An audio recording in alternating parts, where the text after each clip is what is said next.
Like he doesn't realize that he's won and that he has nothing to be afraid of, and he needs to get these guys over, or he will have something to be afraid of. Yeah. Because the business will die, and it will die very quickly. And UFC is taking just a disgusting amount of people away from wrestling at this point. And as much as I hate to admit it, because I'm one of those people that I don't care at all about mixed martial arts. I just don't care. You can't make me care. And as much as that is, that I don't care, a lot of people are, and a lot of people do. And if something doesn't change, who knows where we'll be in 5 years. All right. We might have to do a show about being a pedophiliac. All right, for anybody that's interested, we're going to take calls in about a minute. The number is 815-345-4756. We're probably going to take 2 or 3 calls, and then we're going to just wrap it. Or we'll take 2 calls, answer some questions in the chat, and we'll call it a night. So, all right. That sounds good to me. Yep, absolutely. And, well, anyways, I also wanted to bring up a little thing that's going on with Wrestling Soup. For people that were interested. Hello? Hey, how's it going, Dragon Master? You're on Wrestling Soup. How you doing, sir? Hello? I'm doing good. How are you guys? We're doing pretty good, man. There's a bit of a lag on my end. Oh, no worries. We can hear the background of me lowered on your speakers a little bit. Are you calling in from the bathroom right now? No, actually I'm not. Surprisingly, I'm calling in from my living room here in Toronto, Ontario, Canada. Nice. Oh, Canada, Canadian. Well, good to hear from you. What do you got to say? What do you got to contribute to this wonderful evening? Well, that is a wonderful question, and for that I have a wonderful answer. As you guys have been discussing the wonderful situation that is our wonderful friends over at TNA. Yes.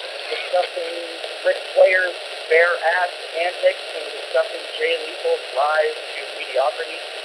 Now, the thing is, Mitch, Joey, you guys are great. I just want to mention one thing. Dixie does not know how to run a company. That's the first thing that I'm going to mention right now.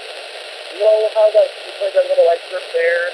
How she was like, if one more person chants fire Russo, I'm going to fire someone else. Yeah. Cornette said it right. And the bottom line is that there's only one man that knows how to run an industry, and that is James Lee himself. You get Russo out of TNA, you get rid of the cancer, well, in my opinion, and honestly, if you get rid of Russo, I think you'll see at least 50% of your problems go away. Do you think that that's the reason why Samoa Joe got suspended? Because he was supposedly went in the back after his match with Jeff Hardy and started talking shit to everybody that was, I guess working in the production truck. And then he was immediately suspended afterwards. I think he just started going off on himself. Well, I do believe that he was suspended primarily because of his actions, number one. He's had a really crummy attitude ever since they brought him back from that kidnapping storyline, so to speak. And we didn't even find out, exactly who had kidnapped him, whether or not he was going to be, put under another ridiculous storyline or anything like that. And his attitude has taken quite a tumble since he's come back. I mean, if you look at it at a particular standpoint, Samoa Joe was right. They shouldn't have given away the ending. Because Jeremy Borash announcing there's 30 seconds left in the match. That totally ruined it for me. As a wrestling fan, I was enjoying Samoa Joe and Jeff Hardy go at it. I don't really like Hardy that much, and I'll get into that a little later at this time. But Samoa Joe is a phenomenal athlete. Samoa Joe deserves to be at the top of the ladder in the main event card, along with AJ Styles, along with, even Kurt Angle to a lesser extent. But, he even deserves to be right up there with Rob Van Dam, going at it 30-minute matches, house shows 20-minute matches. So I don't really blame him for going off. And yes, I do believe he was well into this. I want to point this one very important thing out about Samoa Joe, though. Over the last couple of years, he's only progressively gotten lazier, fatter, and less important to the company. So I can understand Vince Russo not being focused on making him into the star that he feels that he could be. The company is not focused on making anybody stars. Like, for example, I found out today that they hired a kid from around here. He's from Connecticut. His name is Rob Efforts. Now, this kid's about maybe 210 pounds and about 5 feet 10. Now, you can't make a star. Yeah, he works for ISW right now. Yeah. Well, I mean, you can't make a star out of this kid. I mean, I'm sorry. You can't make a star out of Jeff Hardy, but you think you're going to just hire some new kid and make a star out of him? Come on. That's kind of the point that what I'm getting at here is that Samoa Joe either needs to step up or he needs to leave. Yeah. He's had all the opportunities in the world. And he, like I said before, He really has. The guy leaves. He left for 3 months, right? He was off television for 3 months and gained 40 pounds.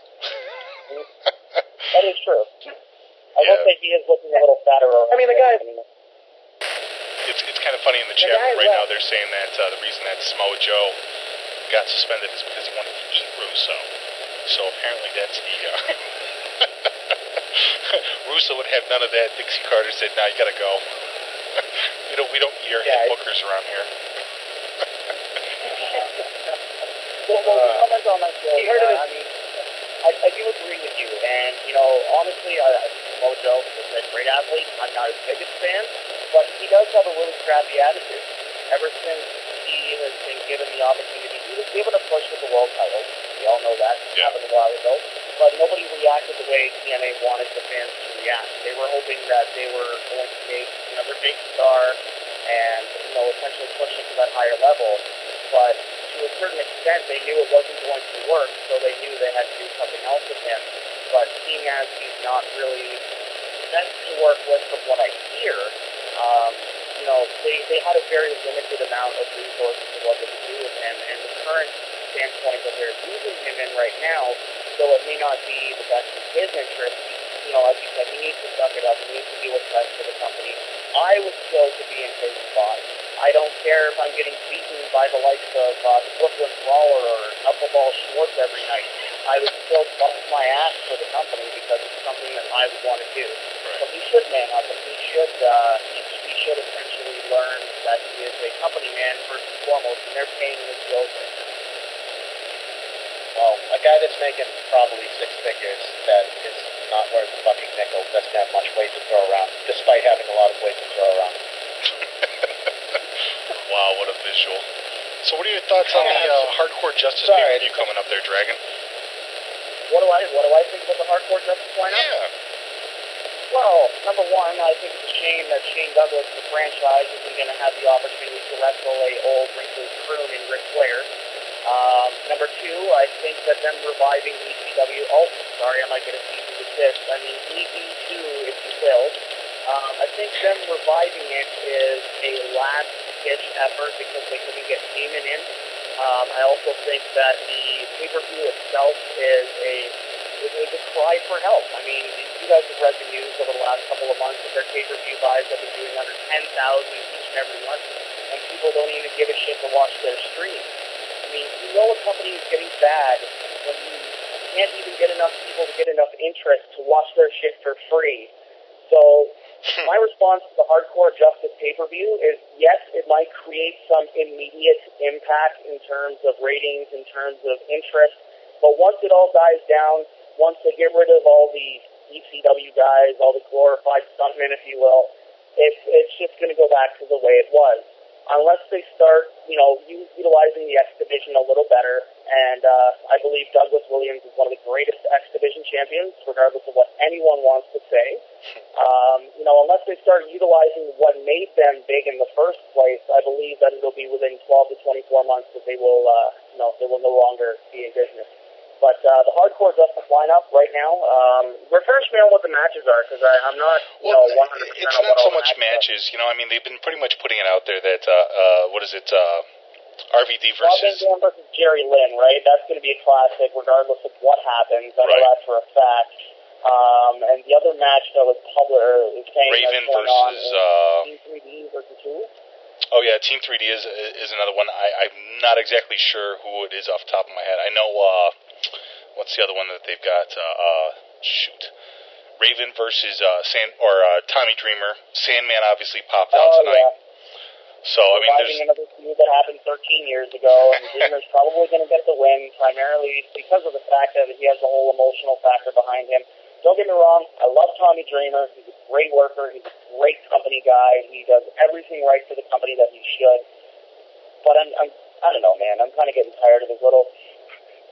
I can't believe that WWE would put an end to something that meant so much to me. And it was a travesty what they did. And, I'm kind of getting tired of him reviving the same old crybaby thing. I mean, he's a great babyface. He has the opportunity to, really do something great for TNA in the booking department. But when it comes to his promos, I think there's something that needs to be desired.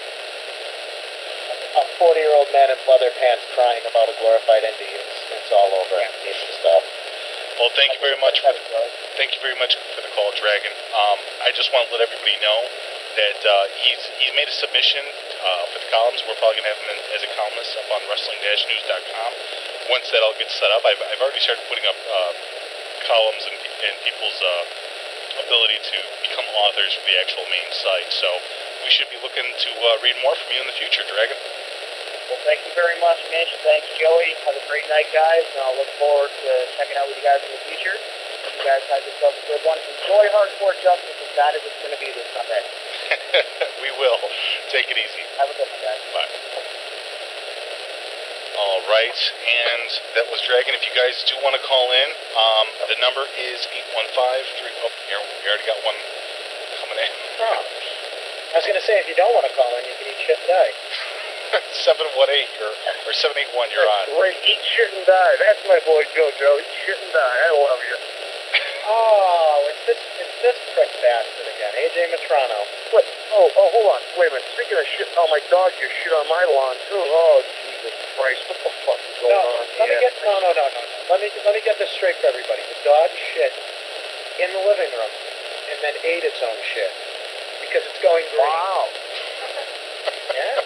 Not for nutritional value. I thought somebody was stepping in the dog shit, and they came into your room with dog shit on their feet to tell you that the dog shit in the living room. I thought this was like some sort of enigma. I wasn't sure. Honestly, I'll get the full story about the shitting. You're getting all worked up thinking about this? I know. Great. But just, do you want me to throw it in a bag?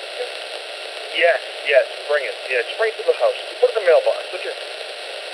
But really, sounds good. This fucking ECW shit. Just think of this.